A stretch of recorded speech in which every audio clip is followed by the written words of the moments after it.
Good evening. The opinions and statements voiced by our guests do not necessarily reflect the opinions of this network. Enjoy the shows. You are listening to WBHM Digital Broadcasting, the best in paranormal talk only on Paranormal Experience Radio. Broadcasting live out of Birmingham, Alabama.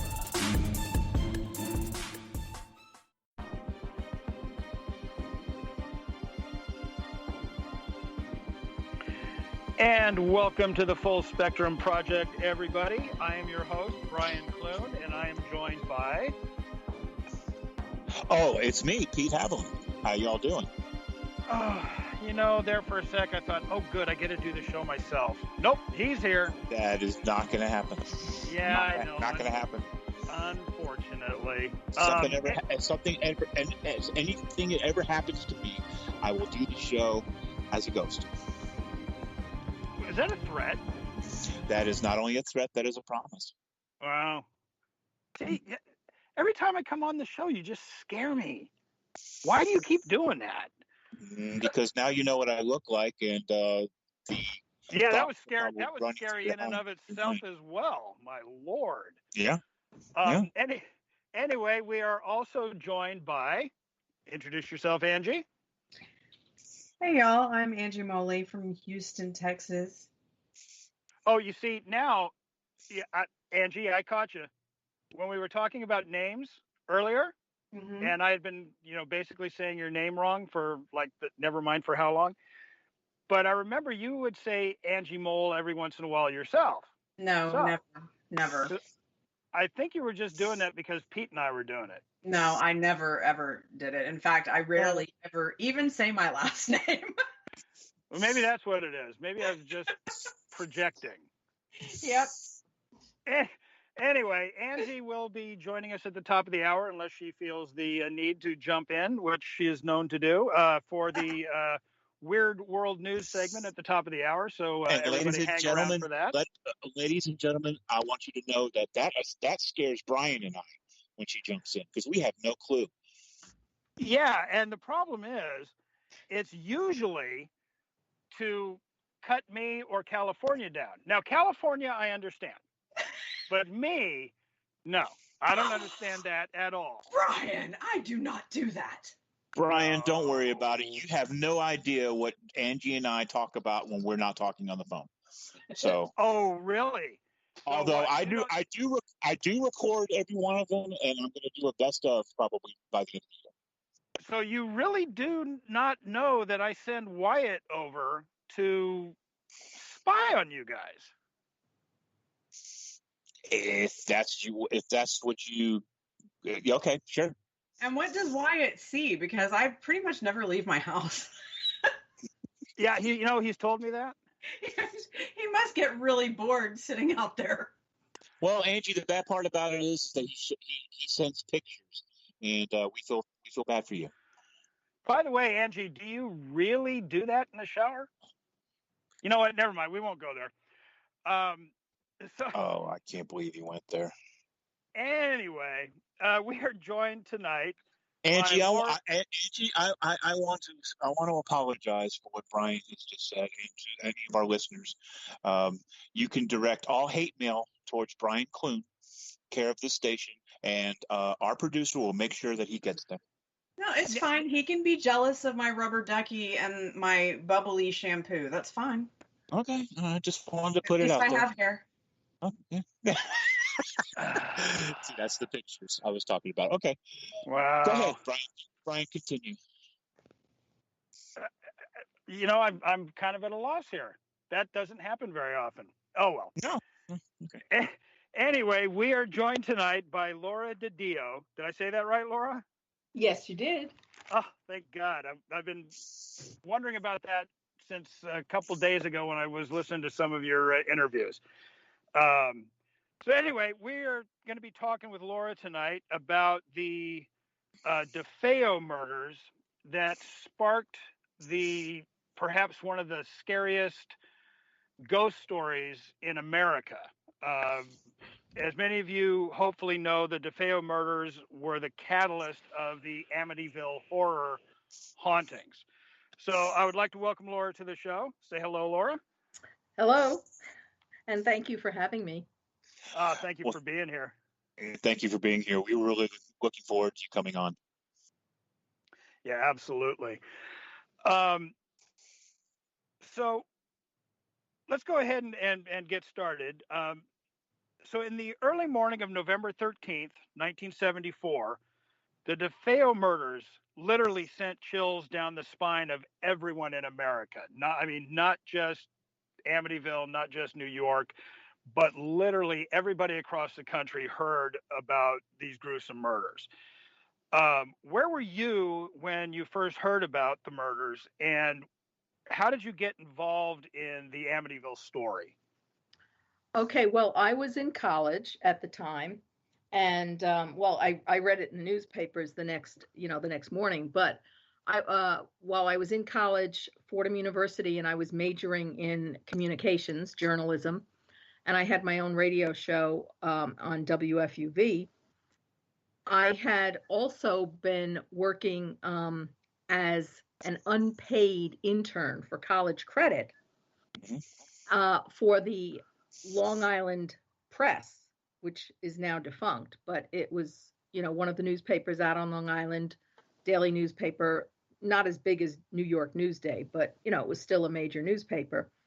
And I worked on weekends assisting the beat police reporter at the Nassau County Police Headquarters in Nassau. So when that happened, it was when the murders happened, and sextuple murders in 1974 out in an affluent community like Amityville were almost unheard of. I think they had only had one murder over the last 50 to 75 years. So it was very rare. And this was a pretty grim scene. So I was assigned to helping the beat reporter gather information. It was front page news on all of the major news papers, as well as the radio stations and the local TV stations. It was notable for the fact that 6 people from the same family, the parents and 4 siblings, the only one who escaped was Ronald DeFeo Jr., were all murdered in their beds at close range. And the crime scene itself was very bloody. And understand that in the mid 70s and early 80s in New York, it was in New York City, Manhattan, which is about 65 miles away. It was not unheard of at that time for, I wouldn't say it was a common occurrence, but it wasn't rare that you had murders in the city, and especially among gangland and organized crime murders. Somebody would be peaceably having dinner and boom, boom, boom. They'd be dead, and that would be splashed on the front page. But to see 6 very gruesome murders, including 4 children, who were 9, 12, 13, and 18, shot at close range, that was pretty bad. And there, the police were all over that, and there were pictures that were splashed all over the news media and television stations of the family, being brought out in body bags. And against that backdrop, you had all of the religious statues on the front lawn too. So that made it even worse. And then of course there was the sign on the house, High Hopes. So that was a very, very big irony. And it didn't take the police long to zero in on Ronnie DeFeo Jr., who was called by his family nickname, Butch, for them to zero in on him as the perpetrator. It took less than 2 days before they got his confession. But before that, it was pretty wild. Ronnie Jr. had tried to set the stage. He and his father both worked at Louise DeFeo, the mother's, her father, the Briganti Carl Buick dealership in Brooklyn. And several weeks before, Ronnie, who was employed there, he was basically a general factotum there. He ran errands. He was supposed to make bank deposits, go pick up and deliver parts, etc. He didn't have a job of any great importance. And a couple of weeks before the murders, he and another employee had been assigned to make a bank deposit to the tune of $20,000. And they came back a few hours later and said that they had been mugged and robbed, and the $20,000 disappeared. Ronald Sr., who had a very contentious relationship with his son, which often led to, screaming and shouting matches, and not uncommonly descended into physical violence, fisticuffs, inside the house, outside the house, on the front lawn, etc. He right away thought that Butch had faked the mugging and that he had in fact stolen the money. So, and he was putting real pressure on Butch to come clean. It didn't help that Butch was not in fact trying to be very subtle. He suddenly had a new wardrobe.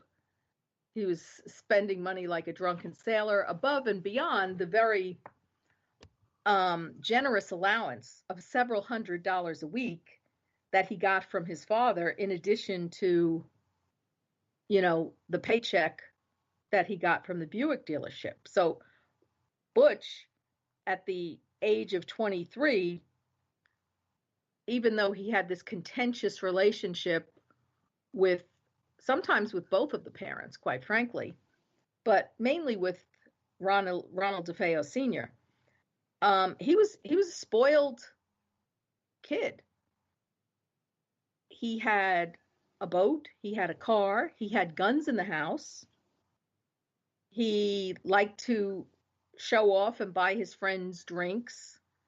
So he was pretty well known about town. He had never gotten into real trouble with the law, but he was somebody certainly in a small town that stood out as a sort of flashy type guy. And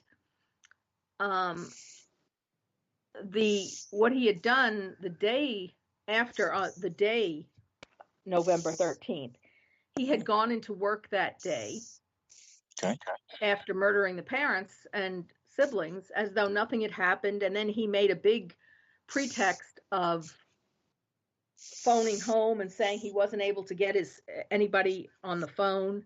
Then he went over to some friend's house, and he had been taking heroin and LSD for a couple of years. So he scored some heroin and shot up at a friend's house. And then, of course, there was the infamous thing where he ran into Henry's bar, right, in one of the shopping malls. And that was like a little after 6 o'clock in the evening, if I remember correctly. Yes, and he says, "Help! My family has been, murdered." And he went in with a couple of friends who pushed open the front door, and they ran upstairs to the master bedroom, and of course they saw Louise and Ronald Sr. dead in their beds, and it was a pretty gruesome, bloody mess. Ronnie didn't go into the house with them. He was outside pounding his fist on the car, saying, "I'm not going back into the house." And then when his friend, this fellow Bobby Kelsky, said to him, "Well, who do you want me to call?" Ronnie said, "Well, call my grandfather, his paternal grandfather, Rocco DeFeo. He lived nearby in West Islip."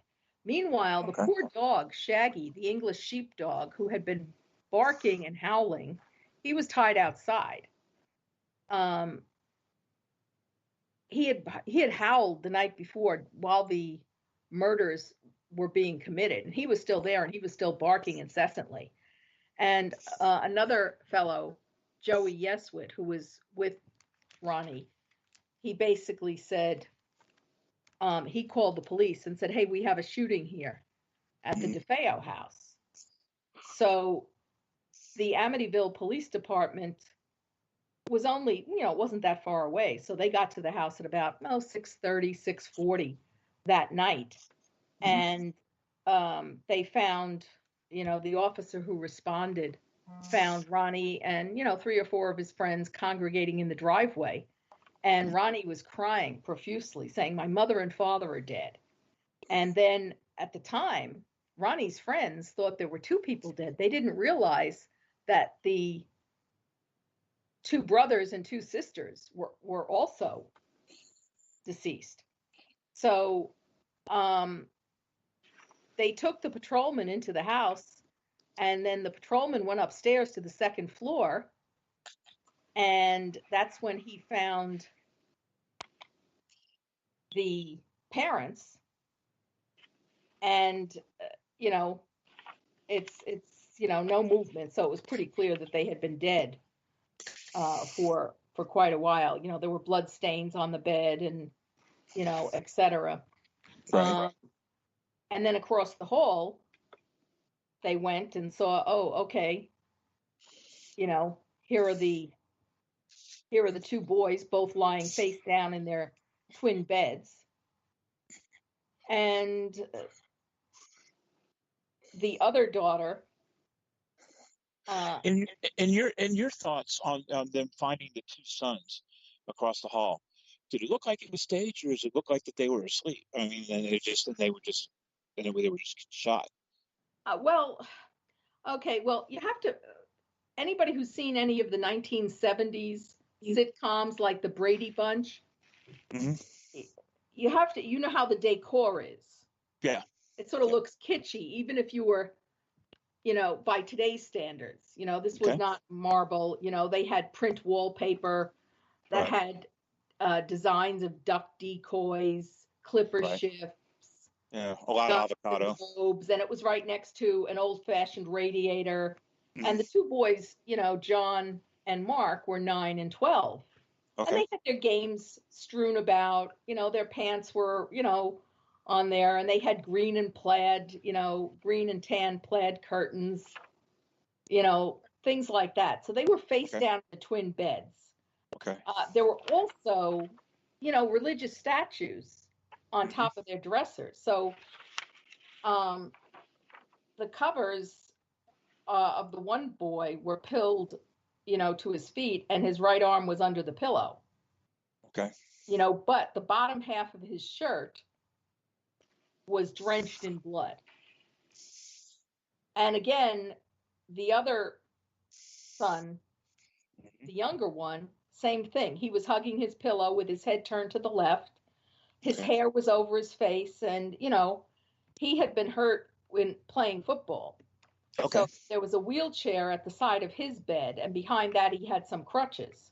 Oh, wow. I didn't know that. Yes. So, it had been a football injury. He was not paralyzed. But so in answer to your question, did it look staged? No. The blankets were pulled down, but there was a white sheet that was covering him up to the waist.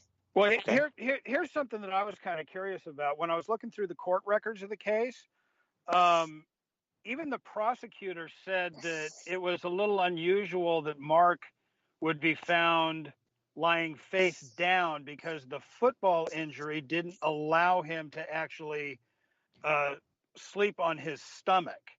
That he actually wasn't capable of it with the injury that he received. So I was kind of wondering, it's like, well, okay, if he couldn't actually sleep on his stomach, why was he found on his stomach?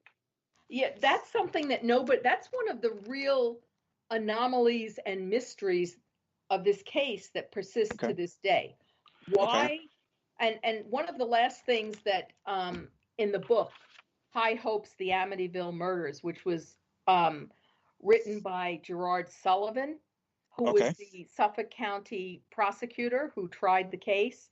And he did it in conjunction with a wonderful journalist from New York Newsday, Harvey Aronson, who had won the Pulitzer Prize.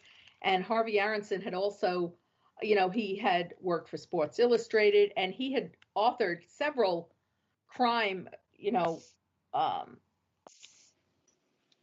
Not novels. They were, it was not fiction. It's fact. Yeah. The Defense Never Rests, The Killing of Joey Gallo. And he had also written a novel, I believe, The Establishment of Innocence. But one of the last things that Gerard Sullivan wrote in the book, High Hopes, is he still thought about the DeFeo case. It really haunted him. He had young daughters of his own, by the way. Okay. So that really touched him. And he said he continued to wonder about the questions that were never answered. Did any of the victims wake up? If so, why was there no attempt to get out of bed to defend themselves? Were they drugged at all? No, they were not. That's the other strange. Actually, if you look at the medical examiner's report, the medical examiner's report basically states that Ronnie Sr. did get out of bed. It says that. Well, I think what happened was. Well, the thing is I just looked at the medical examiner's report yesterday, and it even states that there were 2 different caliber bullets in his body. So that one kind of had me baffled. Well, because I remember this very clearly, there were a lot of questions about it. Okay. Probably when Ronnie Jr. Butch came in. Okay. And he shot both parents twice. He shot the father first. Okay. So there was an attempt, I guess.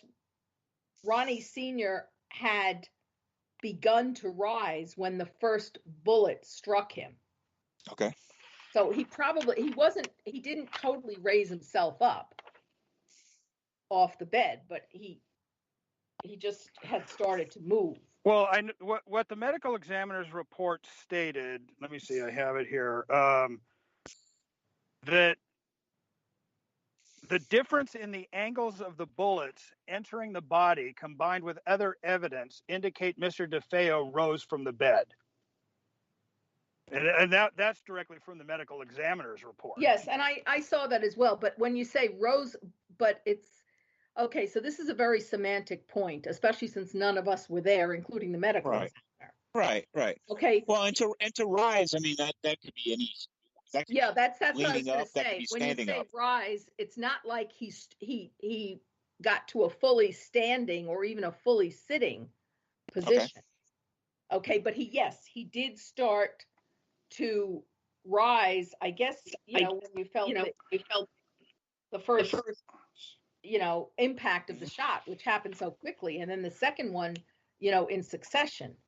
Well, one of the things that kind of baffled me was the same report, and it even came out in the trial, said that they found a .35 caliber and a .357 round in Ron Sr.'s body.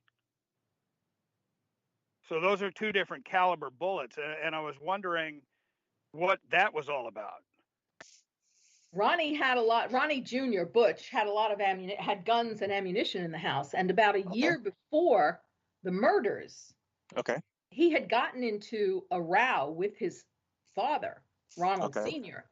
Okay. And he had attempted to shoot him then.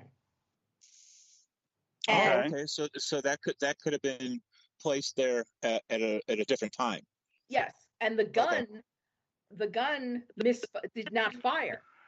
So Ronald Sr., Big Ronnie as he was called, he thought, it's a miracle. I've been saved.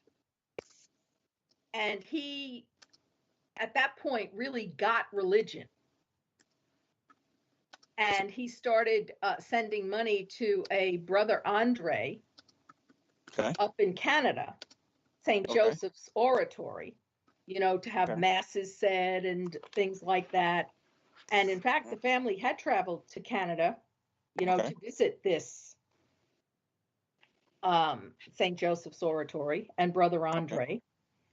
So, but Big Ronnie felt, it's a miracle. But there were guns in the house. There was ammunition in the house. I mean, the father. Oh, shoot.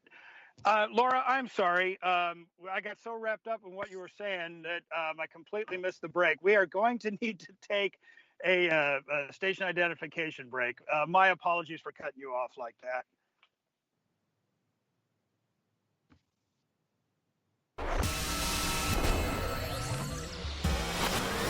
You are listening to WBHM Digital Broadcasting, Birmingham, Alabama.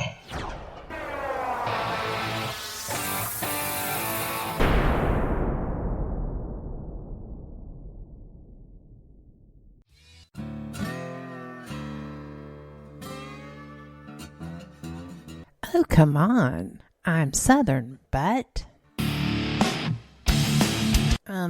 nope.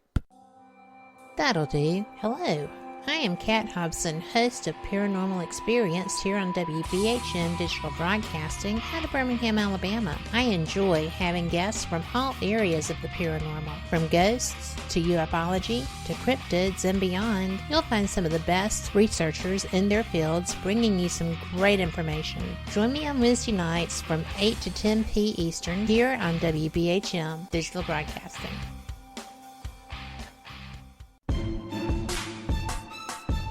You are listening to WBHM Digital Broadcasting, the best in paranormal talk only on Paranormal Experience Radio.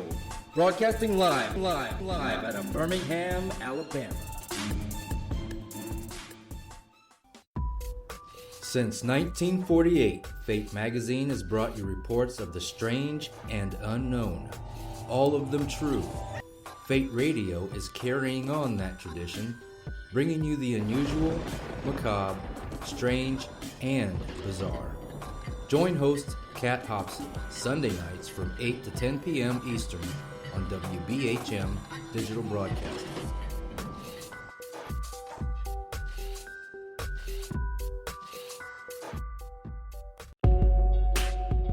You are listening to WBHM Digital Broadcasting, the best in paranormal talk, only on Paranormal Experience Radio, broadcasting live out of Birmingham, Alabama.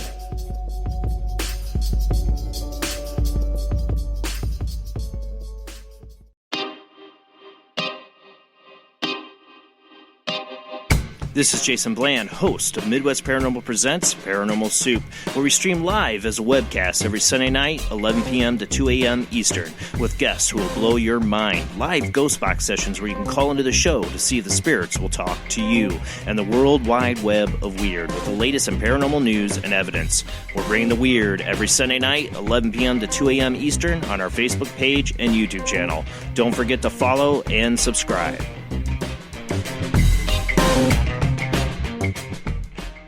Thank you for listening to WBHM Digital Broadcasting out of Birmingham, Alabama. The time is 23 minutes after the hour. And welcome back to the Full Spectrum Project on WBHM-DB radio out of Birmingham. If you haven't already joined the chat room, please go to the chat room at WBHM-DB.com. And if you have any questions that you have for our guest or us, you can call in at area code 205-533-7982. And we've been talking to Laura Didio about the DeFeo murders. Now, one of the things that I was curious, there have been a lot of talk about a possible mob connection with the families. And even though Big Ronnie wasn't actually part of the mob, I believe his uncle, Peter, was supposed to be a capo regime, a.k.a. captain, if you will, or hitman in the Genovese crime family. Right, Wow, and I that's believe, a big name. Yeah, I believe he was even mentioned in what was it, United States versus District Council of New York, as I don't know whether there's a plaintiff defendant, one of those. But then also you have a supposed connection with DeFeo's wife, Louise, whose father, Michael Briganti, was supposedly had ties with La Cosa Nostra through the Gambino family. Wow. Which, seems kind of weird because those two families were like rivals. That's like a who's who. Well, yes, it is. And yes, the crime families at the time were rivals, but they also carved up their territories the same way modern day gangs do. You stick here, you go there. This one might have gambling. Somebody else had prostitution. Everybody had a piece of the drug action. So it was somebody ran what numbers. you did. However, I should say that, Michael Briganti Sr., Louise's father, and, Butch or Ronnie Jr.'s grandfather was a very upstanding businessman and a devout Catholic. And on the witness stand, he was quite a fiery, character. And he was quite a character in the murders themselves, because when he was notified, he ran right over to the house and tried to rush the police lines to get in. He wanted to see his family. This was the phone call. This was the phone call that they had mentioned. Who to call? This was Rocco. They had called Rocco DeFeo. Okay, Rocco. Okay. Ronnie Sr.'s father. But when Michael Briganti found out, he raced over there as well. He wanted to get in, and he said at the trial on the stand, he wanted to kiss his daughter and his grandbabies goodbye, and he didn't care about the blood. He wanted to kiss them and hug them before they were placed in the body bags. Right. He also vehemently denied being part of, organized crime. Mm-hmm. Now, interestingly, from the investigative standpoint, when Suffolk County Police and the DA's office were investigating the case, there was information about what Michael Briganti Sr., because there was a wiretap. The Brooklyn DA's office and the Brooklyn Racket Squad had a couple of investigations going where they had a wiretap on the Briganti Buick dealership for there were several investigations.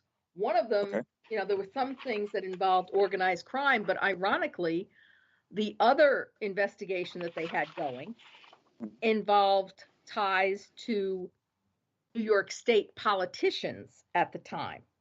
Oh, wow. Okay. And they were trying to keep that on the down low. Right. So when the Suffolk County DA's office and the Suffolk County detectives heard that these tapes existed, they of course wanted to listen to them. But as in many things in different law enforcement or political organizations, cooperation was not always going to be forthcoming. So you had to finesse it. And the Brooklyn Racket Bureau or RICO Squad, whatever you want to say, they did not want the Amityville people to know who they were actually investigating. Okay, and why they had a wiretap going on the Briganti Buick dealership. However, what the Amityville detectives and Suffolk County DA's office was most interested in were the portions of those tapes in which Michael Briganti Sr., the grandfather, discussed Ronnie and Butch and his involvement in the murders. So Mr. Briganti was very distraught. And one of the things that came out, one of the motives right away, besides, the $20,000 heist, where he still, where Ronnie presumably Jr. had stolen from his own grandfather. One of the motives that emerged from the murders was that there was a life insurance policy that Ronnie Sr. and Louise had. There was a lot of talk that there was $100,000 or $200,000 in cash in the house, not to mention jewelry, Louise's jewelry plus jewelry from the two daughters, Allison and Dawn. And when they went in to the house to investigate, the police, they found, the lockbox that the parents had in their bedroom was empty. So one of the things that Michael Briganti was questioning on these tapes, he came to believe that his grandson was guilty. And he was very distraught because Louise, his daughter, was the apple of his eye. Mhm. And on the tapes, he basically said, hey, my daughter went through hell here. And then you can hear him talking to one of his friends or associates saying, what the heck happened to all of the jewelry? He says, I know the cops didn't steal it. So where did all the jewelry go? Meaning the inference was clear that he thought that Ronnie Jr. had taken the jewelry. Well, that would have to have been an inside job too, because they would have known where it was kept. Yes. Well, but supposedly the father was hiding that stuff from him Mhm. and didn't want him to know. So the theory was that Ronnie, was observing, just as you see in every TV movie or soap opera, Ronnie watching from the hallway or someplace while his father, hid the money and the jewelry. Mhm. And just like DB Cooper, none of Yeah. that money was ever found if it existed. So, Well, I think didn't they find what do you? $5,000 or $10,000? Some Cub Scout or something found it. Something.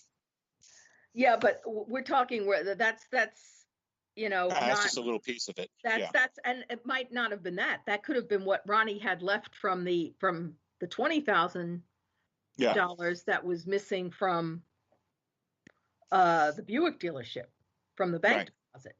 Right. Okay. Yeah, okay. I'm sorry, Brian. You say something? No, that's okay. So as you can see, this gets very deep. There's a lot of tentacles and Yeah. a lot of different threads to this story. Right. Well, one of the things I was curious about when I was doing some research on this was about this woman by the name of Geraldine Gates, or Oh God. DeFeo Gates. So I'm really curious as to where she fits in. She doesn't. She doesn't. She doesn't. This is pure fiction. Okay. It was made up. She is now deceased. Okay. Ronnie was never married at the time. He was dating a few different girls. He was never married. He was living with his parents. There was no wife then. So somebody concocted this story, and I don't know, for money, she came up, and she's as I said, she's dead now, and she did admit that the whole thing was a hoax. Okay. And she had been married to somebody else. So this is just pure fantasy, and why this why it was concocted, I don't know. But that has to do with it was written about as though it were fact in the book that Rick Osuna authored, The Night the DeFeos Died. Okay.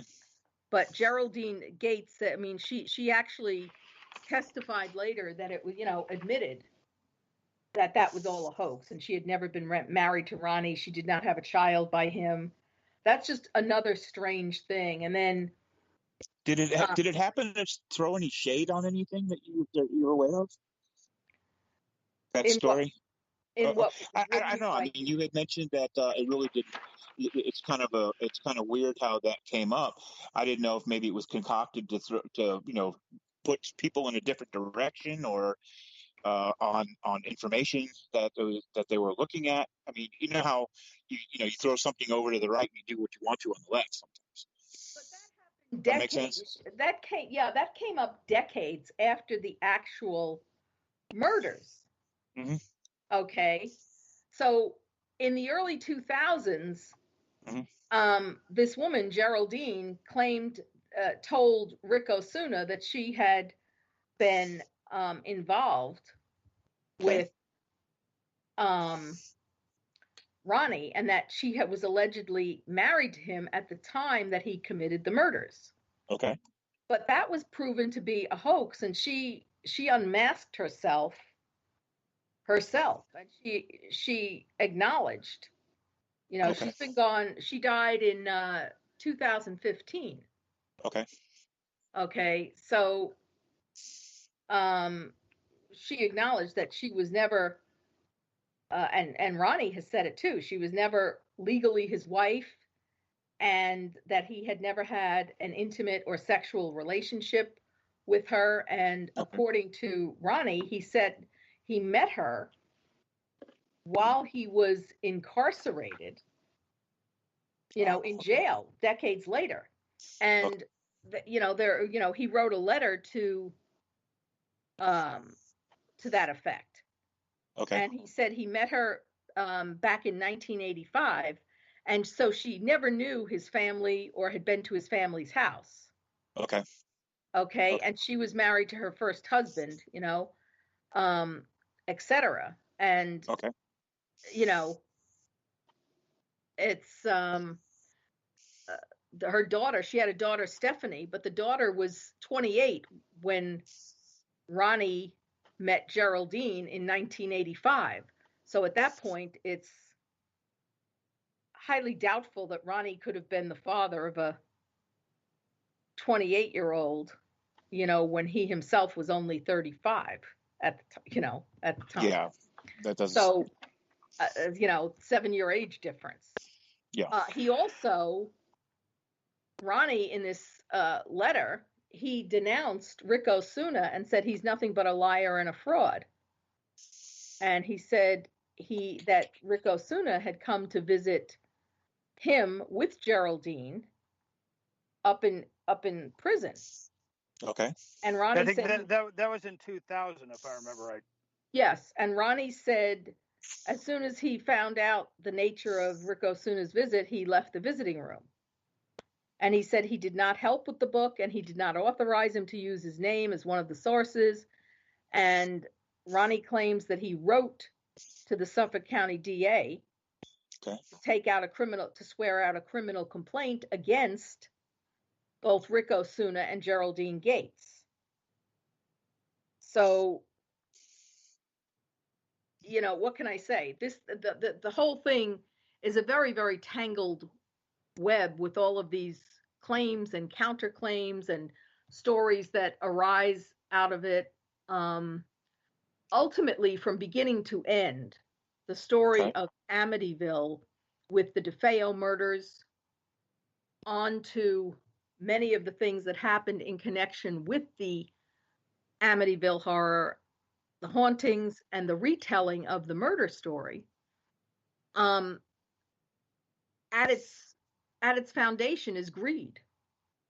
People keep trying to squeeze one more dollar out of this story by coming up with things that are fairly bizarre, like the Geraldine Gates.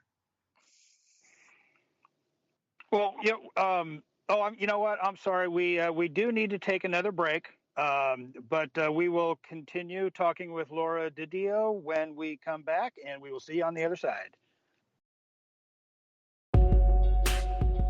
You are listening to WBHM Digital Broadcasting, the best in paranormal talk, only on Paranormal Experience Radio, broadcasting live out of Birmingham, Alabama.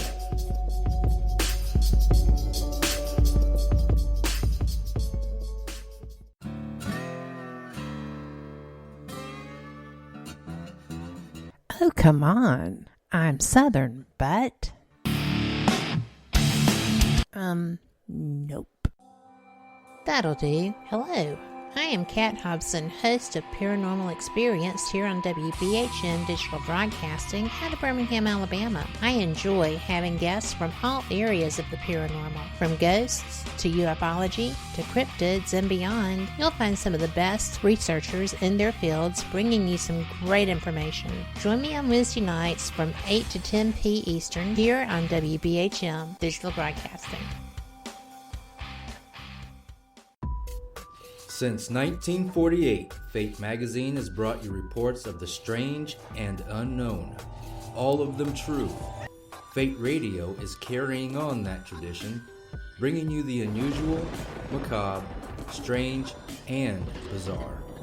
Join host Kat Hobson Sunday nights from 8 to 10 p.m. Eastern on WBHM Digital Broadcasting.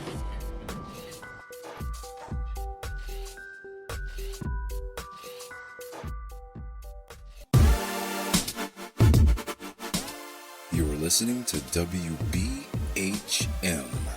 Digital Broadcasting, the best in paranormal talk, only on Paranormal Experienced Radio, broadcasting live out of Birmingham, Alabama. And welcome back to the Full Spectrum Project on WBHM-DB out of Birmingham, Alabama. If you haven't already joined the chat room, please go to WBHM-DB.com. And if you have any questions you'd like to call in for our guest or ourselves, you can call in to area code 205-533-7982. And we have been speaking with Laura Didio about the DeFeo murders. And I don't want to harp too much, at least not much longer, as far as the so-called mob connection between them. But one of the things that I had seen that was put forth, and I'm not really sure by who, was another theory, and you're going to hear that from me a lot, theory, because that's all they really are, is that and I'm sure you know more about this than I do, having been part of the case. Did Michael Briganti actually purchase the home at 112 Ocean? And could there have been some sort of a payoff that Big Ronnie missed that could have precipitated something that could have happened? What do you mean by payoff? Well, I mean, did Briganti, first of all, did he actually purchase the house for the DeFeo family? That was what was stated at the time, because Louise was his favorite, he was very, very fond of Louise. She was his daughter. She was the apple of his eye. And it was stated as fact that he bought the house and, had paid the mortgage on it. And he had also commissioned those oil paintings that were in the house of the family. Right. Those were not pictures. He had the one of Louise, and there's, of course, the very famous one of Ronald Sr. and Ronnie Jr., Butch, where they look very happy and, it looks like something out of Father Knows Best, but that's not the case. So, yes, he had purchased the house. Yeah, so there was no expectation of Ron Sr. basically paying him back for the house. Well, one never knows what goes on in private conversations between family members, but I would say that certainly Michael Briganti was keeping his son-in-law close and making sure that he was gainfully employed, living in a good place so that he could take care of his daughter Louise and 5 grandchildren in a very comfortable manner. So as long as they were married. And there was also talk, of course, that Louise might have wanted to split from her husband, Ronnie Sr., at various times. And if you look at the ages, because they did have some a rather tumultuous periods in their marriage. Didn't she leave at one point for a brief period to try and get away from his abuse? Yeah, I don't know if leave is, they were not officially separated, but if you look at the ages between or among the 5 kids, Ronnie Jr., Butch, was 23 at the time of the murders. Dawn, the next oldest, was 5 years younger at 18. Then you had a 13-year-old, another 5-year span, a 12-year-old and a 9-year-old.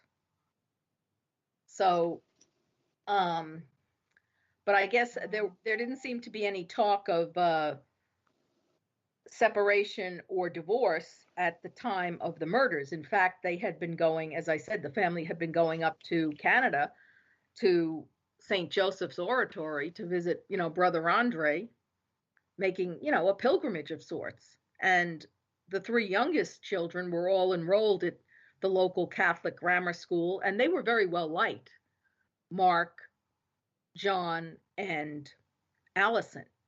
They were quiet, nice kids, played sports, played with their friends, unassuming. Dawn was 18 and she was going to, I think, Catherine Gibbs Secretarial School. But the kids were well thought of, the younger ones, and were nothing like Ronnie Jr. You mean as far as the abuse that was going on with Big Ron, or just in general? Just in general, the four younger kids did not have a reputation around town as being troublemakers. So in other words, even though Ronnie Jr., aka Butch, hadn't actually been arrested for anything, but the cops around town knew who he was. Let's put it that way. And Ronnie Jr. or Butch had always been something of a problem for his parents. He attacked his grandfather when he was 13, and Louise and Ronnie Sr. sent him to a psychiatrist. So he was always a bit of a handful. Gotcha. All right, now just bear with me. One more question regarding the supposed mob ties, and this one I found a little odd even when I was reading it. So supposedly Rocco DeFeo, when he arrived at the house that evening, I think they said a detective, Gaspar Randazzo, had been questioning Ronnie or Butch. And at the time, Rocco asked if he could use the telephone in the living room, and that they had traced the number back to Peter DeFeo, who may or may not have been part of the mob. And I was just wondering and if this is true, why would Rocco have called his brother before calling his wife to let his wife know that her son was dead? Well, that's a very good question. But probably, if I were, and this is speculation on my part, if there were mob ties, mm-hmm. they would have wanted to, first of all, at the time, again, you're going back to the 70s. Right. So Italian families were very patriarchal, mm-hmm. and let's face it, downright chauvinistic. Okay, mm-hmm. So they would call man to man, and probably the other thing that was on those tapes at the Briganti dealership, that the Brooklyn DA's office and Rackets Bureau had been doing, they heard Michael Briganti saying to one of his associates, he says, well, if he gets off, meaning if Ronnie was acquitted of the murders, right, he could really sink all of us with what he knows. Now, that's the Briganti side of the family. Presumably, the DeFeo side, where Pete DeFeo had alleged mob ties, right, he might have thought the same thing. So the call could have been just, hey, here's a heads up. So do you think, just thinking aloud, that if Butch would have gotten off, do you think there might have been a hit put out on him just because of what he knew? Who knows? I mean, again, that's speculation. We're going down. Yeah, it's speculation. Going down. We're really traveling down the road less traveled here. Right. as Robert Frost would say. But Right. whether or not his own family on either side, the DeFeo side or the Briganti side, Right. would have put out a hit on him. One thing that was very clear is when Ronnie was confessing, well, he was making up a lot of stories. He also tried to point the finger of blame and saying that his parents, the murders were a mob hit by this fellow Lou Fellini, Okay. who had mob ties. And in fact, the police did talk to Lou Fellini, and he had an airtight alibi. He had nothing, Okay. he was nowhere near there, had nothing to do with the murders. But certainly, it was very clear that Ronnie Jr. Butch did fear, at least he told the detectives, that he feared his grandfather, and that his grandfather, had a lot of influence. He paid off a lot of cops. He was connected. So he did fear his grandfather. And in fact, he wrote, several letters to his grandfather and his aunts on his father's side and uncles, protesting his innocence all the time. He never admitted to them that he had committed these murders. Now, was it just Rocco that he was afraid of, or was he afraid of both Rocco and Michael Briganti? He seemed to be more afraid, quite frankly, of Michael Briganti, Louise's father, his maternal grandfather. Gotcha. Okay. That was, because he was he seemed to be more present, if you will, in the early stages of, the investigation. And he was, as I said, he was quite a character. I mean, if you saw the pictures of him, I don't know if you've seen them at the funeral, at the graveside, he was really just distraught. Right. Now his son, who also testified at the trial, Louise's brother, he was a very sober as a judge, very quiet, just the antithesis of flamboyant. That was Michael Jr.? Yes, Michael Jr. And so when he was on the witness stand, and he was a Vietnam vet, I believe, as well, he was quite irate at the depiction of the Brigantis as being, connected to the mob. And he made quite a point on the stand, and he, of saying, hey, listen, I am an upstanding citizen. I served in the military, etc. And by the way, so Michael Briganti, his father, also made a point of being on the witness stand saying, I'm a practicing Catholic. I take communion once a month. And again, putting that in the context of the times, in the mid-70s, America was not, religion played a much larger role, than it does now. We're a more secular society in many ways. Right. So, but I think Ronnie was certainly worried about his grandfather, Briganti. But I think he would have tried to, if he had gotten off, he probably would have tried to come to some accommodation with the relatives on both sides of the family. Some mutually satisfactory accommodation. Because as far as his grandfathers and uncles were concerned, they would have looked at him as a punk kid that needed to be put in his place and dealt with firmly, quickly, and harshly if it came to it.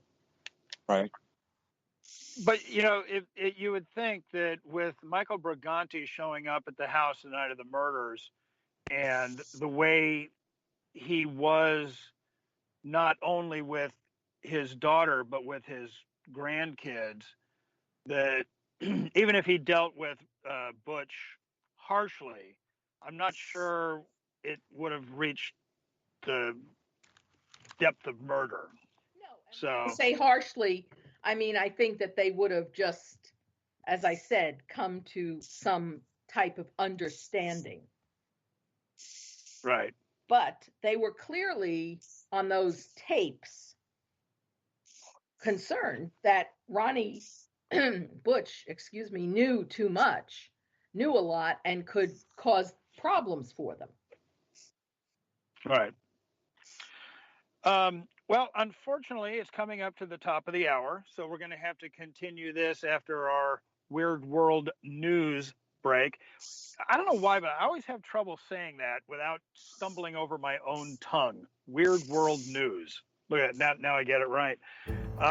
So we will be back talking with you as soon as we're done with that. And as I said at the beginning of the show, if you have some kibitzing for Angie, please feel free to kibitz. Ladies and gentlemen, Angie Mole. See, I got it right with the Weird World News. Thank you, Pete. Ta-da! Thank you. You're welcome. Okay, so I have a very mixed group of topics here. So, Okay. Is California involved? I mean, usually, I'm sure. Well, yeah. That's usually a yes. Yeah, that's usually a yes. Yeah, because we have a thing in here about aliens, and we know how weird y'all are. I don't know. All right, go ahead. All right. So, a Tennessee-based drug company is recalling 2 drugs that were packaged together at a third-party facility. Trazodone, a drug which is often used as an antidepressant or a sedative, and sildenafil, which is used for erectile dysfunction, got mixed up during packaging and labeling. There are a ton of jokes I could make about this, but seeing as how drug mix-ups kill people, I'll refrain, even though it makes... Angie, it might be a little hard to make a joke about that. Well, it makes me really sad because it's really hard to not make... Yes. Okay. Kibitz. Ladies and gentlemen, Kat, our producer and the owner of our show and everything else. Go ahead.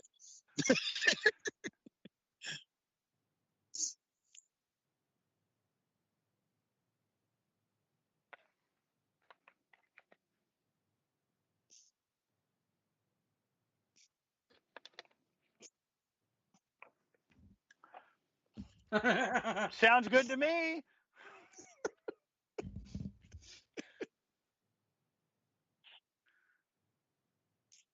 Oh my God. Oh no. Oh no.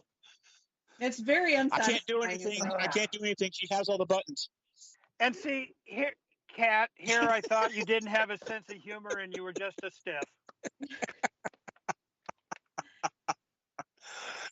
But that's one of the ones that can. Yeah, that's one of the ones that can just write itself. Really, I mean, you could just throw it out there. Folks will chill for half an hour. I mean, but okay. So on a totally serious note, and it is important for you to, like, if you take a prescription of any kind, you need to check your pills before you leave the pharmacy. If something doesn't look right, say something, because Angie, did you just say it's really impotent or important? Sorry. I'll be quiet. Yeah, because like you're not reading my words. You heard me. Angie, where's the stick? If it were, aren't we supposed to be using that about now? Yeah. Okay. Pete, but I mean, even I have received incorrect medication, and I don't know what it was that I did get. I just noticed it didn't look right, and when I went to the pill identifier website thing, I was like, "Whoa, this is not my stuff. It's not generic either." And I mean, that could have killed me. Who knows what it was? Oof. So, yeah, I mean, we can make all the jokes we want, but it is pretty serious. So, you know, it is a serious. It is very serious. Yeah. So y'all should, gentlemen, please check everything that you get from the pharmacy to make sure that you're okay. Yep. Russia has a plane referred to as a doomsday aircraft. Actually, I believe there are 5 of them In case of nuclear war, the Russian president would board the plane and make strategic decisions and launch missiles from on board and all that fun stuff. The plane is designed to have some protection from nuclear blasts and be a safer place to be an airborne command post. However, at some point between November 26th and December 4th, 39 pieces of equipment and 5 radios were stolen from one of the planes. There have been no further details released. I'm sorry? I said, I guess there goes security.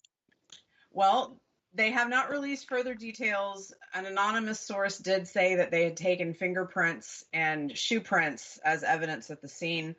And as you may guess, this incident brings into question the security and safety of Russia's strategic equipment, especially since this plane is supposed to be one of the most classified aircraft. Well, you know that if they find those folks, you won't know they found those folks. I have no idea what you're talking about. I never read this article. Okay. Yeah, I mean, Miss Mo, are you telling me that you're phoning it in tonight? That what? Are you phoning it in tonight? Is that what you're telling us? No. No, Okay. I was trying to deny that I ever had any knowledge of this incident happening. Okay. But yeah, it does bring up a ton of questions about facility security and, you know, all kinds of other stuff. And what I thought was funny is in more than one article that I read about it, the wording was kind of strange because it said that they were considering opening a criminal investigation.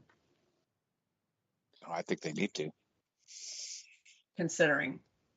You know, one little tiny word. Okay, so we now have proof that our ancestors lived alongside now extinct giant megafauna of the Ice Age, such as the giant sloth, camelids, and mastodons.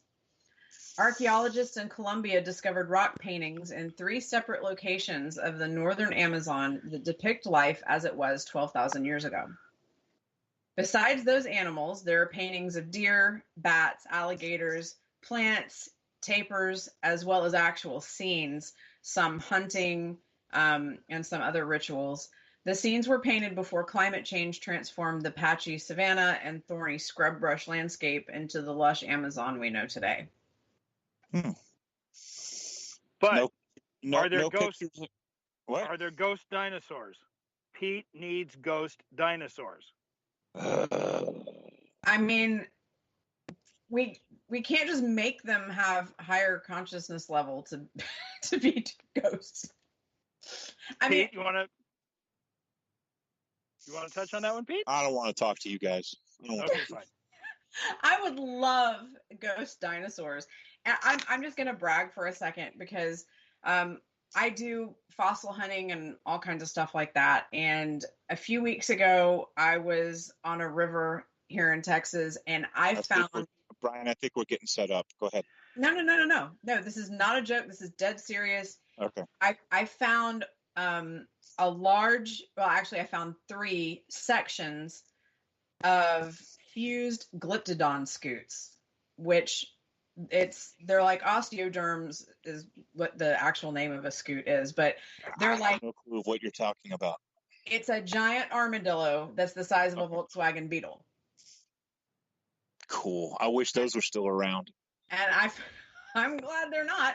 And I found a ton of those. Well, I wish they were, because there would be less of them on the side of the road looking like Texas speed bumps. Believe me, when I was driving through Texas a few weeks ago, I kept having to dodge those little suckers.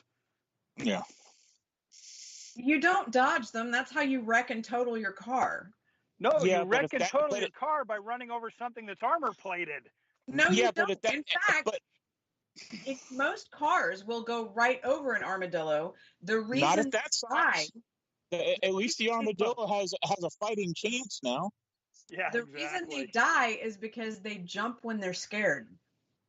And they hit the undercarriage of the car because they jump. So they jump under the car?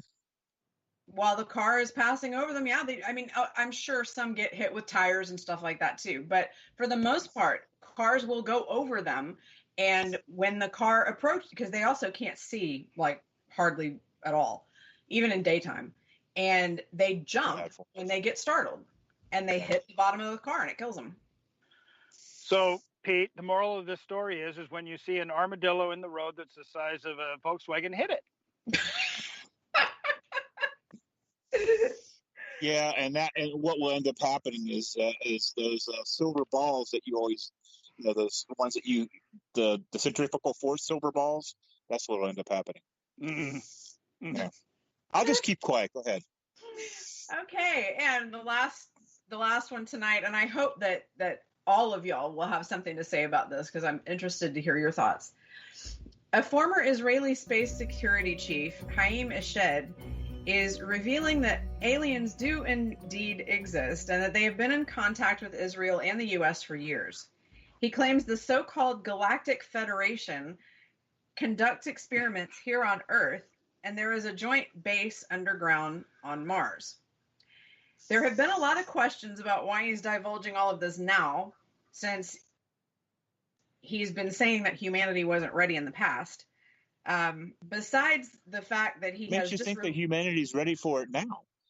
Well, see, that's the thing. He is releasing. We fight over chicken sandwiches. I mean, come on. True, but he's released a book, so I think humanity's ready. Okay. But he said that he has nothing to lose at this point for divulging the information. He's won all of his awards for being the security chief, and he's won all of his awards and prestige for being a professor, and so he has nothing to lose. But he said that Trump was on the verge of spilling the beans to America, but the Federation convinced him not to. They said that they didn't want mass hysteria on Earth because humans need to, and this is a quote, evolve and reach a stage where we understand what space and spaceships are. Okay, so go ahead. Eshed's claims are mostly refuted by Isaac Ben Israel, who is the chairman of the Israel Space Agency. But he said, these are his words, Eshed went too far, but his seriousness shouldn't be questioned. That quote makes no sense to me whatsoever. So I want to hear what y'all think about the entire situation. Well, just for the record, I'm a card-carrying member of the Galactic Federation since I went to contact in the desert. Just saying. Okay. So we should be asking you these questions. Nope. They well, just I would gave me actually a call. like Laura to bring her thoughts into it as well. Yeah. Laura? Yes. What do you think about the Galactic Federation of Planets? Well, what comes with the card? What benefits do you get if you're a card-carrying member of this Galactic Federation? I get to time travel with them. And I'm really not sure because I was just taken aback. And I don't mean to mock them. It's a serious organization of individuals here on this planet, and they're from all over the planet. How do they time travel? Is there do they go into a machine, a transporter? How does that work? They are friends with people from other galaxies. Now, here's my question. Am I the only one that is seeing the 1960s Star Trek emerging? Because I'm a Trekkie from way back, and this is just kind of like, wait, what? It is. It's like, the Prime Directive will be in play. I think it already is. But all I know is right now that I want Scotty to beat me up because I'm really, really tired of all the comedy that we got going on down here right now. Well, you do know that most of the starships for the Federation of Planets are built at a station on Mars. So, okay. Yeah. Yeah. Okay. You know, speaking of Mars, I keep waiting for if there is life, intelligent or otherwise, on one of these planets. I would love it if one of these little, Martians, would, when it encounters our rover, just tootling around the Mars plains, if they would just stick their face in front of the camera and, wave I keep waiting I'd for that love to that. happen. And Ooh, it hasn't, it hasn't happened yet. And then, No, that hasn't happened. And also, if they are well beyond whatever we can do, have them rewire it. And I'd love to see pictures of them going forward with it. actually, I'd like to see one of them stick their face in the lens and then spray paint it. No? Okay. There I was guess that's- utter silence on that, Brian. I just thought I had an airplane. I guess that's just because I'm from LA and that's what they do in LA, but you know. Well, I mean, spray paint, do a jig, say something, wave, you know, Wave. take Just out, smile for the you camera. know, a blaster and, you know, knock it over, but, you know, just something. Show the something. citizens. Yeah, I would welcome that. You know, do something. Miss Moe.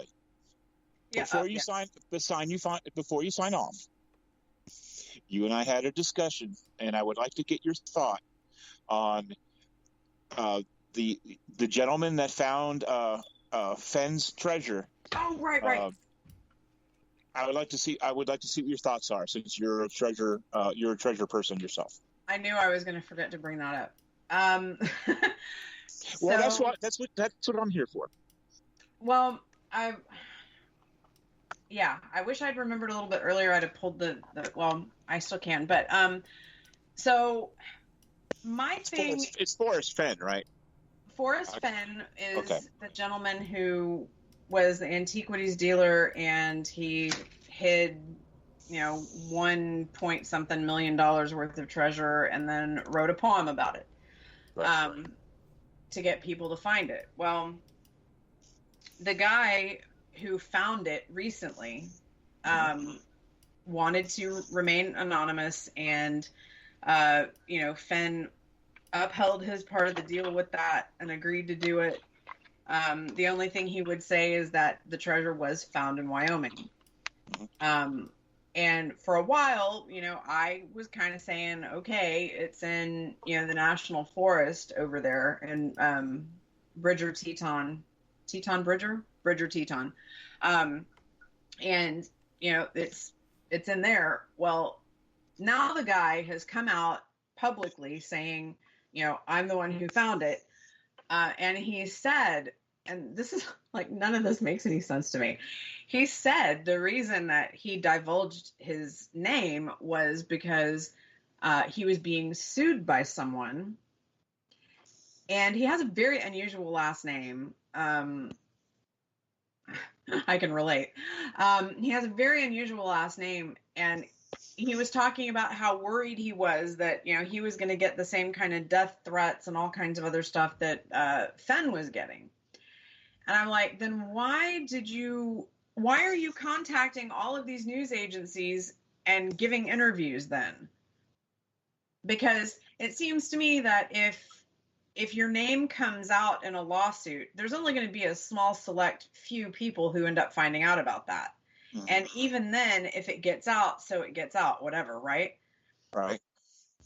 But he stands nothing to gain by, quote, like getting ahead of this, because there's nothing, I mean, all he's doing is outing himself sooner. Well, and he also won't say where he found it at, but he did say that he found it. Right. And he said the reason he wasn't going to divulge the location was because he wanted to preserve the wildlife, and he wanted to preserve I'm trying to find the quote right now. That's why I'm kind of stumbling over myself.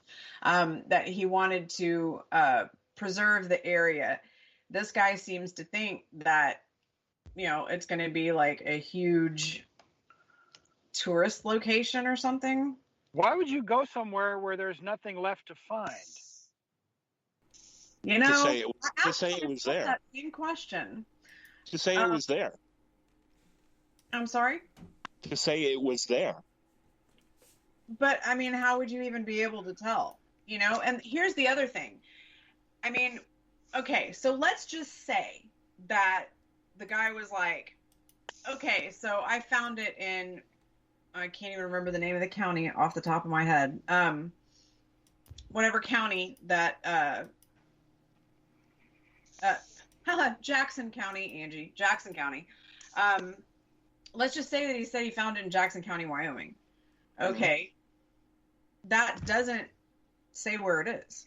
I mean, it's a, you know, and even if you studied that poem over and over again and had several different solves, which apparently that's what these people did, was they would have like several different plausible solutions. You still, without GPS coordinates or an intersection or, you know, specific landmarks, nobody's going to know exactly where the guy went. Right. So yeah, it seriously doesn't make any sense. But Angie, I am going to have to cut you off because we have to take a break. Okay. So can you please give us our end and station identification? Okay, well, that's all I got for y'all tonight, guys. Thank you for listening to the Full Spectrum Project's Weird World News on WBHM-DB, Birmingham, Alabama. Thank you, Angie. You're and Laura, like I said, we do have to take another quick break, and we will be right back on the flip side.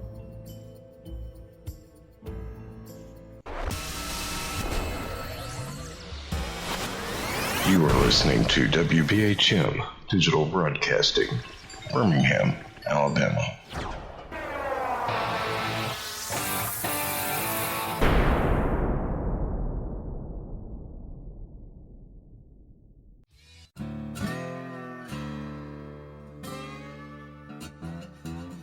Oh, come on. I'm Southern, but...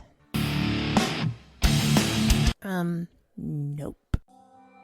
That'll do. Hello. I am Kat Hobson, host of Paranormal Experience here on WBHM Digital Broadcasting out of Birmingham, Alabama. I enjoy having guests from all areas of the paranormal, from ghosts to ufology to cryptids and beyond. You'll find some of the best researchers in their fields bringing you some great information. Join me on Wednesday nights from 8 to 10 p. Eastern here on WBHM Digital Broadcasting.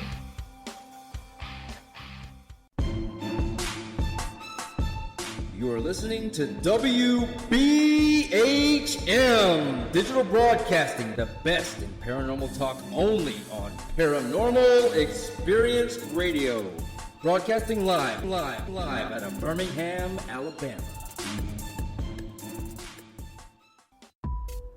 Since 1948, Fate Magazine has brought you reports of the strange and unknown, all of them true.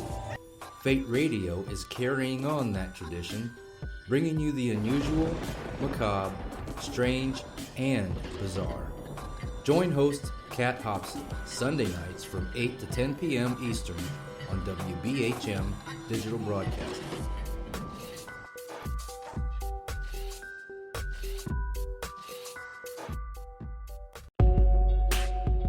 You are listening to WBHM Digital Broadcasting, the best in paranormal talk, only on Paranormal Experience Radio, broadcasting live out of Birmingham, Alabama.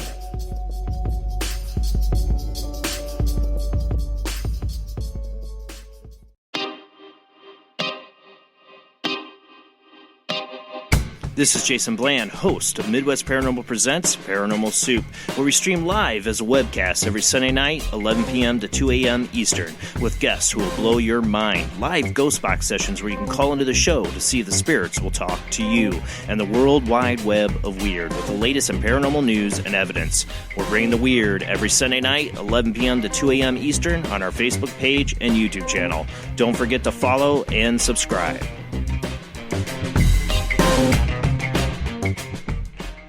Thank you for listening to WBHM Digital Broadcasting out of Birmingham, Alabama. The time is 23 minutes after the hour.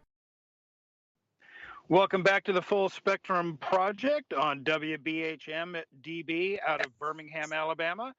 If you haven't joined the chat room already, please go to the chat room at WBHM-DB.com. And if you would like to call in for questions for us or our guest, you can call in at area code 205-533-7982. So before we get started again, Pete, as it's coming up to Christmas, what are you getting me for Christmas? Probably more family for Wyatt. Oh my God! Please don't let this one have the Viagra problem.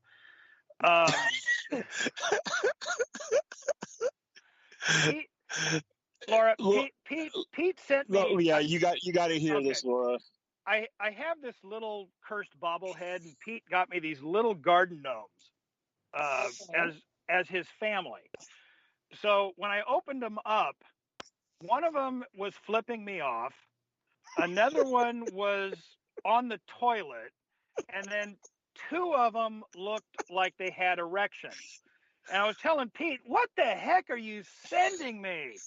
Well, about a week or so later, I finally pulled them out of the box, and the erections actually turned out to be their feet. But we won't even we won't get going. Laura, he called me. He's like, Pete, I'm sorry, I made a mistake. I said, well, okay, I'll put that in the book too, because I'm keeping a list of his mistakes because they're just funny. But he's like, yeah, that problem I told you about. I said, yeah. He goes, it was their feet. He said, no, don't laugh at me. And it was too late. I mean, he was already cracking up. The phone call just didn't go well after that. Yeah, no, not even close. So when we bring up Wyatt, that's what Wyatt is. A little cursed bobblehead. He's the funkiest looking dude you'll ever see. Yeah. So anyway, I'm not a really good gift giver. Unfortunately, you can ask my wife, kids. I'm just not good at it. But I think I have the perfect thing for a friend of mine this year. All right. The guy actually lost his leg. He had to have it amputated a couple years ago, and he's actually been having trouble affording his new leg. So I figured this year would be perfect. What I'll do is I'll buy his prosthetic leg for him, but instead of making it his actual present, his prosthetic leg will just be a stocking stuffer. Laura, I'm sorry. Okay. I'm sorry. They get worse every show. What do you mean every show? I don't do this every. Okay, so I do. But we don't know you're back to the Weird World Roundup. Yes. Or maybe you never left. Yes, we are. Seriously though. Well, as I stated before the show, I mean, we're pretty laid back and just we try to to have fun and entertain and teach at the same time. So that's kind of how we are. But but the jokes, we endure those every show. No, you don't. Not really. By the way, did either of you guys ever play Dungeons and Dragons? Yes, I did. I could say I did. I had a long time ago, but I never really got into it. How about you, Angie? I think she's looking for the stick. I was going to say she's a smart one. She went out looking for the stick. I'm here. No, I have never played. All right. So for those I of may you have made fun of people like you did. For those of you who played, what were your favorite player characters? Pete? I had a 29th level magic user cleric. Okay, so magic user. Laura, how about you? I didn't really have a favorite. I mean, anything that had horses on it was what I liked. Oh, okay. Cool. So for me, I was always having trouble deciding on whether I wanted to be a bard like Shakespeare and join the Bards Guild or a thief and join the Thieves Guild. So I was always having trouble trying to weigh the pros and the cons. Oh, you set us up, dude. Come on. Yes, I did. Can we talk to Laura? I'm tired of talking. Okay, I'm sorry. We'll get back. I'm sorry, Laura. To this. I'm sorry, Laura. Did we lose Laura? Did she? No, leave? I'm here. So I was gonna say I wouldn't blame her. She's probably wondering why she's still on the show. All right, so getting to the murders, the DeFeo murders, and a little bit into the trial itself. Mm-hmm.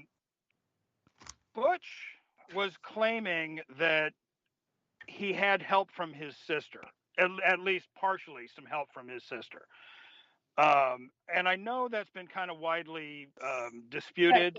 Yeah. Mm-hmm. But so I was kind of wondering, first of all,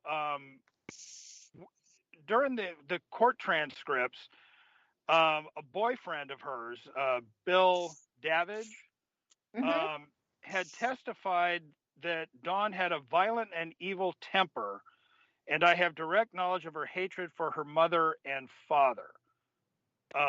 He then went on to say that she only cared for her brother Ronnie for what he could get from him. That, along with her parents' refusal to, and like I said, these are all theories because, I wasn't there. But along with, her mother and father refusing to allow her to go to Florida to be with this guy. Her father, who was, by the way, who was much older, and older, right? And he was married or separated or something. I mean, Dawn was just 18. Right. Oh, okay.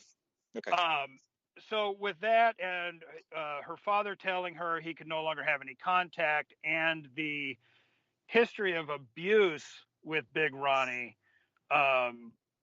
could that have possibly led to her, maybe if not helping Butch, at least approving of it?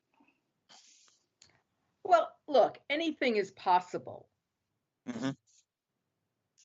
Now, the only one who was present that night that could really tell the truth is Ronnie Jr. himself. However, let's put this in context.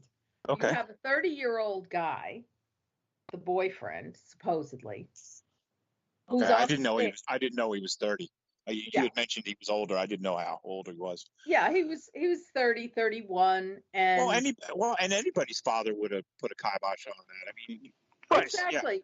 Yeah. The other thing is too, when you talk about Ronnie Sr.'s abuse, again, you have to put it in the context of the times. Right. From everything that I've read, he sounds like Archie Bunker on steroids. Okay. Now, did he probably cuff Louise around? Yes. And there's no excuse for that. Did he get into fisticuffs with Ronnie Jr., Butch? Yes, he did. And it made the other two boys and their friends who were visiting, I mean, that's one occasion in the basement, father and son got into it, and the two younger boys witnessed it along with their friends. Wow. And, there was blood, but that didn't happen, all the time. Well, if I remember right, didn't Michael Briganti Jr. during the testimony said that I think it was when Butch was 3 or 4 years old, if I remember correctly, Briganti actually said that Ron Sr. perceived that Ron Jr. did something and just slammed him into the wall. Yes, he did say that during the testimony. Yeah, and he was pretty appalled because Michael Briganti Jr. was the exact opposite of his father in temperament, where the father was much more emotional. Briganti Jr.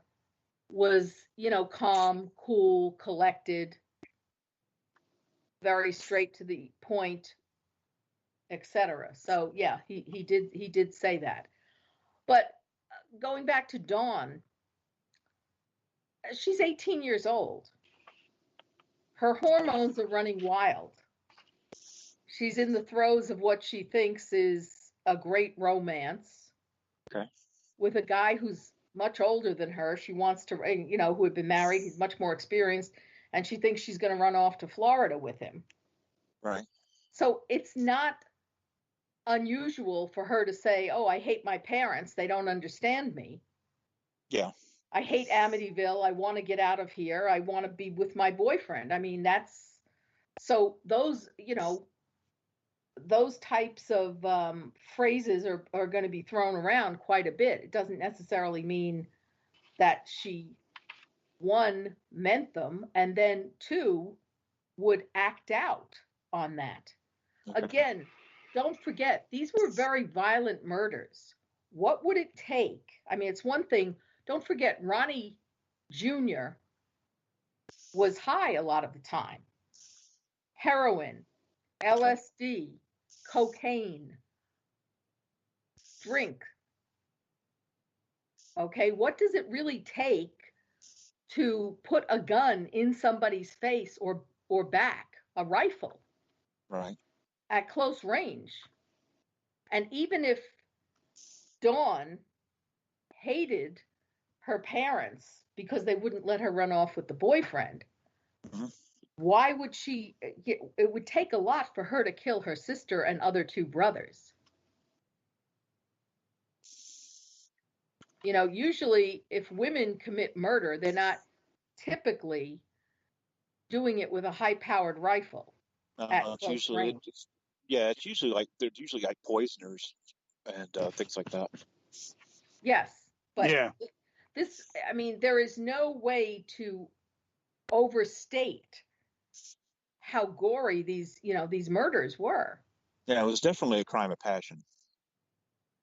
Yes, I mean, so why would she do that? You know, I don't buy. I personally, I was not there, clearly, but I don't believe that Dawn was involved. So one of the things that Butch was saying, and I believe, I don't remember if he was saying this story during the trial, before the trial, or after the trial. Unfortunately, so much is rattling through my head with this. That his story started off that and I do realize he changed his story many times. So who's to say which one is true and which one isn't? But he had said that, and I'm going just with Butch's story right now, that he was called back, I guess, from the bar to come back home. This would be the night of November 12th, because his father was, from what he said, acting up again, and his mother wanted him back to try and calm things down, which, by the way, seems a little bit odd considering the dynamic between father and son. It seems to me he'd be the last one to call in to calm dad down. But that after he got there with two of his friends, that he, his friends, and Dawn went down into the basement to get high and to drink, and that's when, and this is, like I said, his story, Dawn came up with the idea of killing her parents. Are you familiar with that aspect of his story? Yeah, he has woven so many different tales, from Lou Fellini, to Mafia Hitman, to Dawn Did It, and I have seen some of his more recent interviews over the past decade. Okay.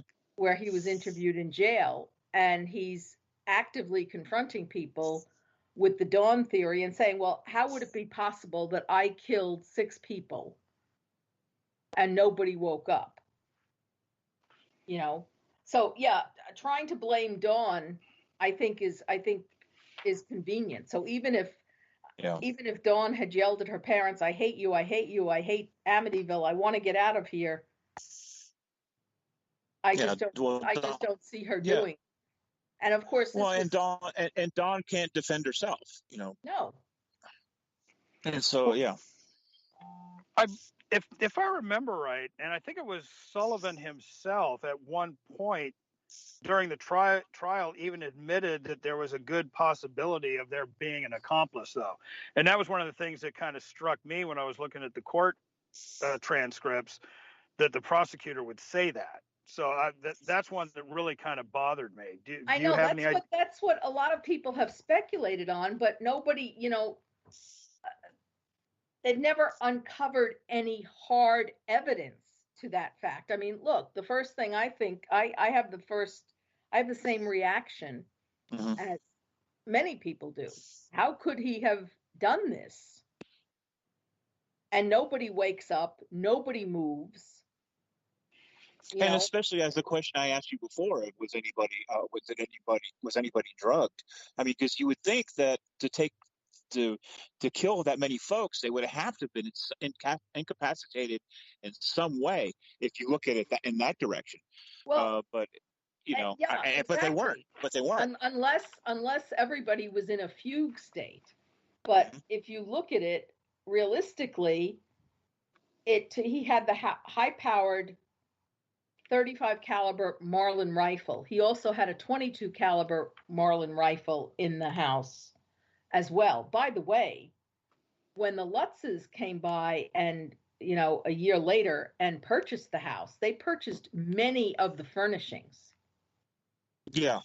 And then the house also still looked as it did with the crime scene, right? I mean, fingerprint stuff all over the walls. Yes, and Kathy Lutz really was, because once the police forensics unit had finished dusting for, prints and looking for evidence, etc., they didn't clean the house up. No. Kathy Lutz was scraping, blood and matter. Matter, yes. Thank you. You're off welcome. the wall. And by the way, in talking to both Christopher and Danny, okay, Kathy Lutz's two boys, right?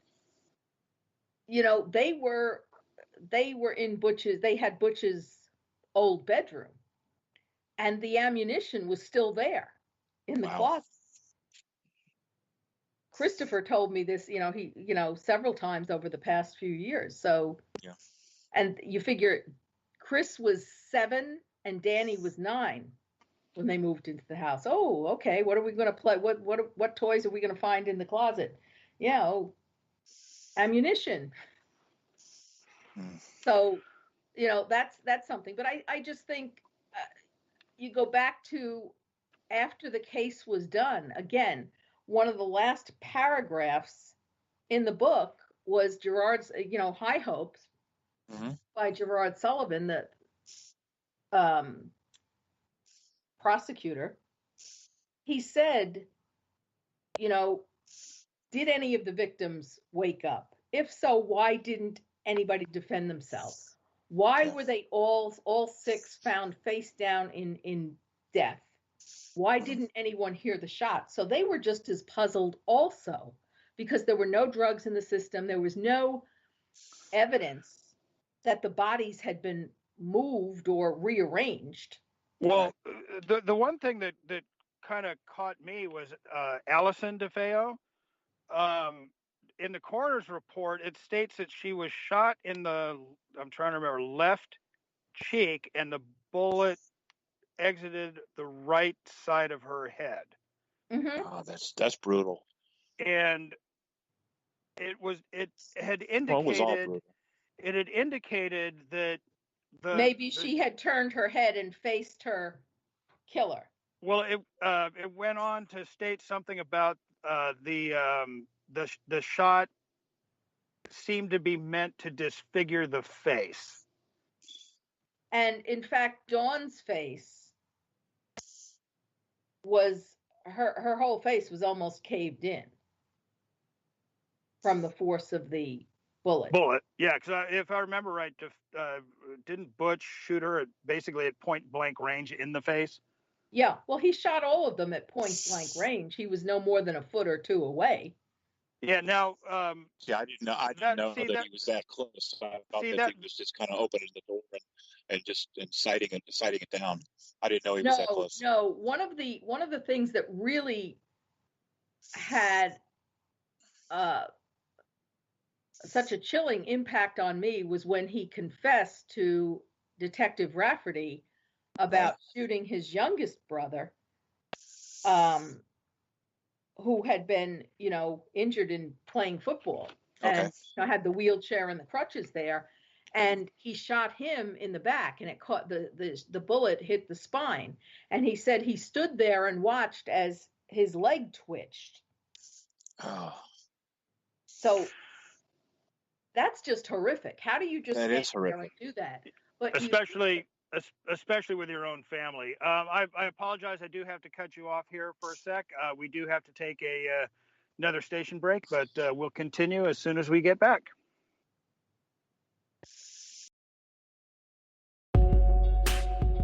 You are listening to WBHM Digital Broadcasting, the best in paranormal talk, only on Paranormal Experience Radio, broadcasting live out of Birmingham, Alabama.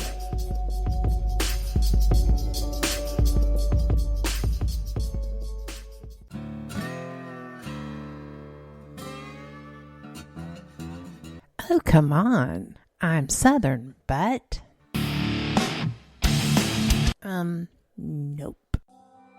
That'll do. Hello.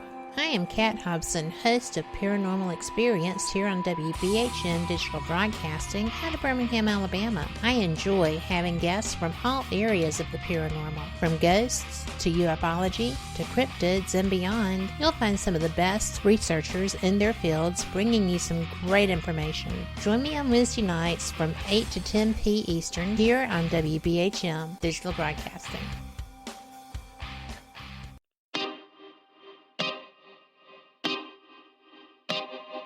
This is Jason Bland, host of Midwest Paranormal Presents Paranormal Soup, where we stream live as a webcast every Sunday night, 11 p.m. to 2 a.m. Eastern, with guests who will blow your mind. Live ghost box sessions where you can call into the show to see if the spirits will talk to you, and the world wide web of weird with the latest in paranormal news and evidence. We're bringing the weird every Sunday night, 11 p.m. to 2 a.m. Eastern on our Facebook page and YouTube channel. Don't forget to follow and subscribe.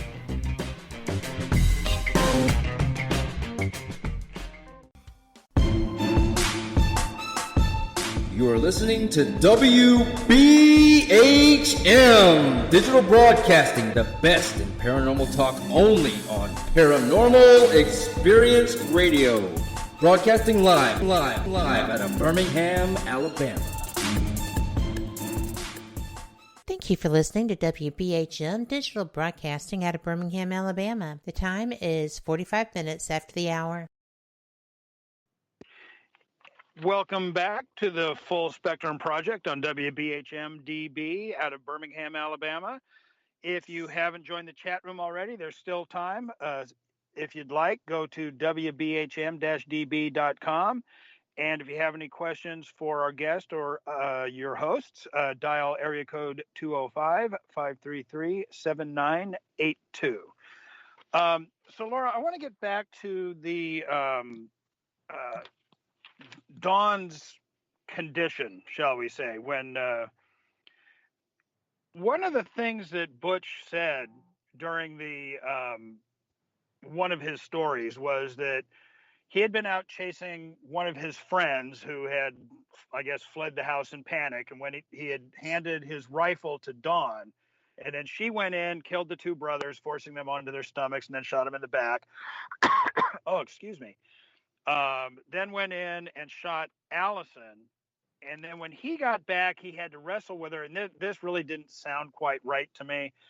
Had to wrestle with her, knocked her onto the bed, and then put the rifle up to her face and fired. Now, from what I understand is all of the bodies had been found face down, but the coroner's report for both Allison and Dawn, basically, without actually coming right out and saying it, led you to believe that they were actually shot face up, and then how they would get face down, I'm not really sure. Do you have any insight into that? Nobody does, really. And then one of the other things that has been theories that has been put forward regarding Dawn, and one of the things that gave it legs about that she could have been an accomplice rather than a victim, was because the coroner had found residue, gunshot powder residue. Oh, that's right. On her nightgown. But unburned gunpowder residue, if I remember correctly. Yeah, but that can occur if you're shot at close range. So, again, I think, and when Butch confessed to Detective Rafferty, and he said, "Why did you do it?" after and the famous quote is, it all happened so fast. Once I started, I just couldn't stop. It happened so fast. Right. So presumably it took him all of about approximately 10 to 15 minutes to murder 6 people. 2 shots each for the parents. He walks across the hall and gets Allison and then the 2 brothers, Mark and John. And Butch told the detective, Dawn was on the 3rd floor and had waked up, and she said, "Is that you, Butch?" And he said, "Yeah, Dawn, just go back to sleep. Everything will be all right." Now, that doesn't sound right to me either. I could believe the part where she might have waked up, but I don't know about you, but if you're in bed and you hear, your wife, your husband, your dog, your cat, your kids stirring, and you hear strange noises, you just don't sit there and say, "Hey, what's going on?" You get up and investigate. Right. Which would be the normal thing to do, especially if you've heard loud noises. Yeah, like exactly. That. I mean, I have woods outside of my, behind and on the side of my house, and we have hunters who go out there, and I can tell you, you hear the retort of a rifle, even from 300 yards away. It's loud. How do you not react when it's in your house 30, 40, or even 50 feet away? Makes no sense to me. But again, and I don't claim to be a forensics expert. This is just common sense. So that's one of the big mysteries. Why did nobody really wake up and try to defend themselves? Why were they found in the same position, basically? And it did not appear as though the bodies had been moved. If you are shot with a high-powered rifle at close range, it's going to leave a trail of blood. All Ronnie did was take a shower after committing the murders. He took a shower. He stuffed his bloodied clothes into a pillowcase and had the presence of mind to pick up the shell casings. Right. And the rifle and dispose of that. He dropped the things in a sewer, and he told the police exactly where to find them. So I just don't get it. If they had been moved, there would be a big trail of blood because of the high-powered rifle and the fact that they were shot at close range. During the trial, did you sit in any of the trial at all? Yeah, a couple of days. Yeah. Okay.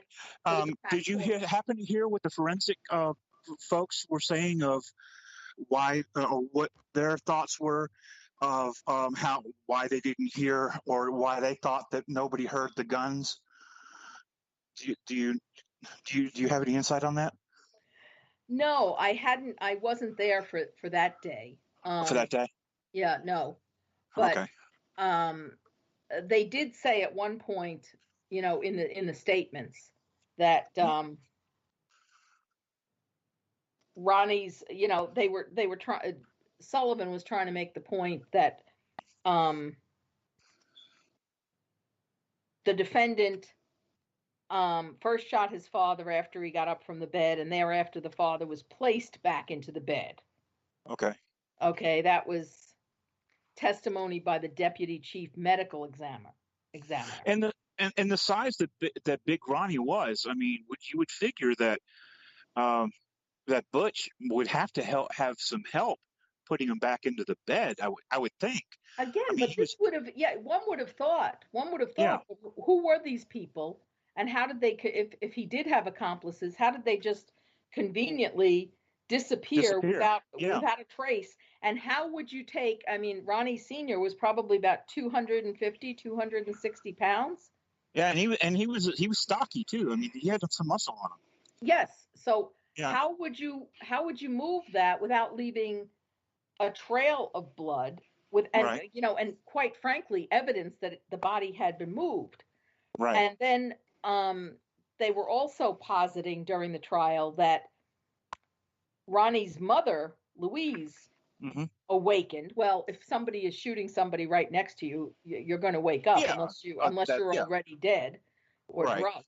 And Right. she, just as she was raising herself up from the bed, Mm-hmm. Ronnie fired. Right. They were trying to say that he fired from the doorway, but the doorway was not that far from the parents' bed. Yeah, it's Okay. pretty much you might as well stand close to him. Yeah, I mean, so that was, and then he went across the hall to the younger sister, Allison. Okay. And he stood right next to her, placed the muzzle of the gun less than 2 feet from Allison's face. And at that point, they said during the trial that they theorized that Allison had awakened and raised her head towards the door. Okay. And that Ronnie fired right point blank into her head. And basically the bullet, and there's no nice way to say this, destroyed her brain. Yeah. Before, as it passed through her ear, it went through the bedding, bounced off the wall, and her death, she died instantaneously. Well, thank God for that, at least. And so the position of her body suggests that she died as, she was just awakening from sleep. But again, I don't know how she wouldn't have been fully awake after hearing the parents being murdered. Right. And then at that point, he went into the brothers' room, Mark and John. They were just a few, their room was just right next to Allison's. And Mark, who had the football injury to his hip, he could only move about with the wheelchair or crutches. So he was limited mobility at that point. Right. He couldn't even turn over by himself. Right. But again, they were saying he would have been sleeping on his back. Right. So how he was found by the police laying on his stomach and his head was, in the pillow, as a lot of us sleep. Well, did they ever mention anything about possible muzzling of the rifle or No, or it was not. It was not muzzled. It did not have a silencer on it, which further deepens the mystery. But Ronnie fired at point blank range into both John and Mark's back. Okay. So he was standing alongside the bed, but at the foot of the bed. Mm-hmm. And I just couldn't believe it when he said how he watched Mark's foot twitched until it stops. Yeah. And again, they said was there was no definitive evidence that indicated whether either or both John or Mark had awakened prior to being murdered. Okay, now again, how would they not hear both parents and the sister Allison, who was in the, who was on the same floor? I mean, none of these bedrooms were more than, 10, 20 feet apart. Right. And then they said Dawn, who was the final victim, according to Ronnie's testimony, may have awakened. She was on the third floor bedroom, but Ronnie reloaded the weapon before going up to Dawn's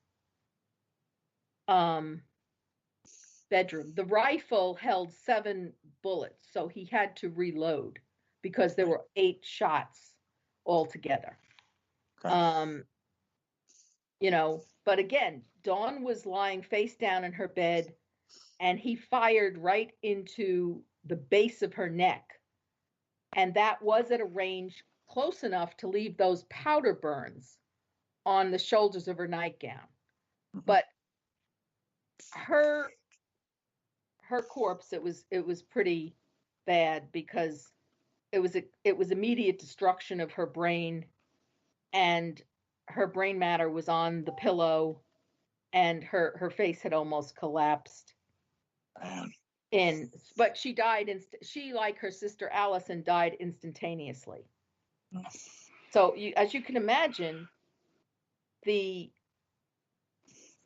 jurors, most of whom had kids or right, were around the ages of the DeFeos, Louise and Ron Sr., you can imagine the impact on when you were hearing these.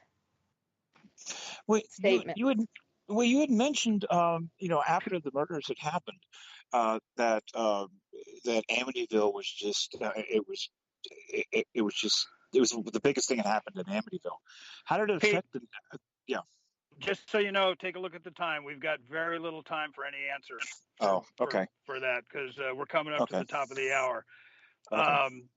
But I'm kind of bummed because I really wanted to go into all of the weird little discrepancies and maneuverings that went on in the trial. Because I kind of got into the trial when I was doing the research of this, and there were a lot of weird things that went on with that trial as well. But unfortunately, we just don't have time. Laura, I want to thank you so much for coming on the show and discussing this. So much is known about the hauntings, but not a whole lot about the murders and the trial and everything that went on before the sensationalized ghost stories, came out. And I think it's important for people to understand the human aspect of what occurred before and the brutality. And the brutality, exactly. Yeah. But listen, thank you so much for coming on. You're welcome. It's been a pleasure. Really do appreciate it. Thank you very much. And I'm sorry if my jokes went too far, sort of.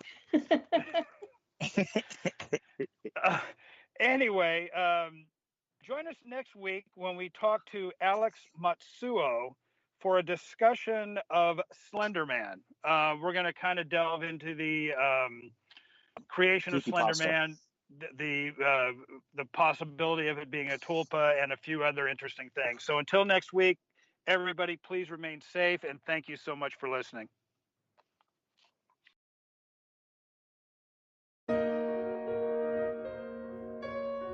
You are listening to WBHM Digital Broadcasting, the best in paranormal talk radio.